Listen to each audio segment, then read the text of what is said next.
Chapter 11.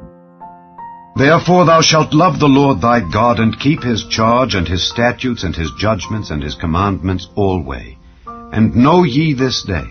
for I speak not with your children which have not known, and which have not seen the chastisement of the Lord your God, his greatness, his mighty hand, and his stretched out arm, and his miracles, and his acts, which he did in the midst of Egypt unto Pharaoh the king of Egypt, and unto all his land, and what he did unto the army of Egypt, unto their horses and to their chariots, how he made the water of the Red Sea to overflow them as they pursued after you, and how the Lord hath destroyed them unto this day, and what he did unto you in the wilderness until ye came into this place, and what he did unto Dathan and Abiram, the sons of Eliab, the son of Reuben, how the earth opened her mouth and swallowed them up, and their households and their tents, and all the substance that was in their possession in the midst of all Israel. But your eyes have seen all the great acts of the Lord which he did. Therefore shall ye keep all the commandments which I command you this day, that ye may be strong, and go in and possess the land whither ye go to possess it, and that ye may prolong your days in the land which the Lord sware unto your fathers to give unto them and to their seed, a land that floweth with milk and honey. For the land whither thou goest in to possess it is not as the land of Egypt from whence ye came out, where thou sowedst thy seed and wateredst it with thy foot as a garden of herbs. But the land whither ye go to possess it is a land of hills and valleys, and drinketh water of the rain of heaven, a land which the Lord thy God careth for. The eyes of the Lord thy God are always upon it, from the beginning of the year even unto the end of the year.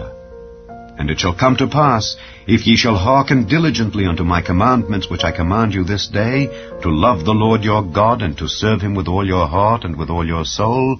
that I will give you the rain of your land in his due season, the first rain and the latter rain, that thou mayest gather in thy corn, and thy wine, and thine oil. And I will send grass in thy fields for thy cattle, that thou mayest eat and be full. Take heed to yourselves, that your heart be not deceived, and ye turn aside and serve other gods and worship them. And then the Lord's wrath be kindled against you, and he shut up the heaven, that there be no rain, that the land yield not her fruit, and lest ye perish quickly from off the good land which the Lord giveth you. Therefore shall ye lay up these words in your heart and in your soul, and bind them for a sign upon your hand, that they may be as frontlets between your eyes. And ye shall teach them your children, speaking of them when thou sittest in thine house, and when thou walkest by the way, when thou liest down, and when thou risest up. And thou shalt write them upon the doorposts of thine house, and upon thy gates, that your days may be multiplied, and the days of your children, in the land which the Lord sware unto your fathers to give them, as the days of heaven upon the earth. For if ye shall diligently keep all these commandments which I command you, to do them, to love the Lord your God, to walk in all his ways, and to cleave unto him,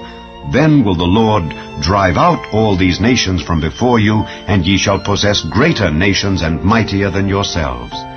Every place whereon the soles of your feet shall tread shall be yours. From the wilderness and Lebanon, from the river Euphrates, even unto the uttermost sea shall your coast be. There shall no man be able to stand before you. For the Lord your God shall lay the fear of you and the dread of you upon all the land that ye shall tread upon, as he hath said unto you. Behold, I set before you this day a blessing and a curse. A blessing, if ye obey the commandments of the Lord your God which I command you this day, and a curse, if ye will not obey the commandments of the Lord your God, but turn aside out of the way which I command you this day, to go after other gods which ye have not known. And it shall come to pass, when the Lord thy God hath brought thee in unto the land whither thou goest to possess it, that thou shalt put the blessing upon Mount Gerizim, and the curse upon Mount Ebal. Are they not on the other side Jordan, by the way where the sun goeth down, in the land of the Canaanites, which dwell in the champaign over against Gilgal, beside the plains of Moreh? For ye shall pass over Jordan to go in to possess the land which the Lord your God giveth you, and ye shall possess it and dwell therein. And ye shall observe to do all the statutes and judgments which I set before you this day.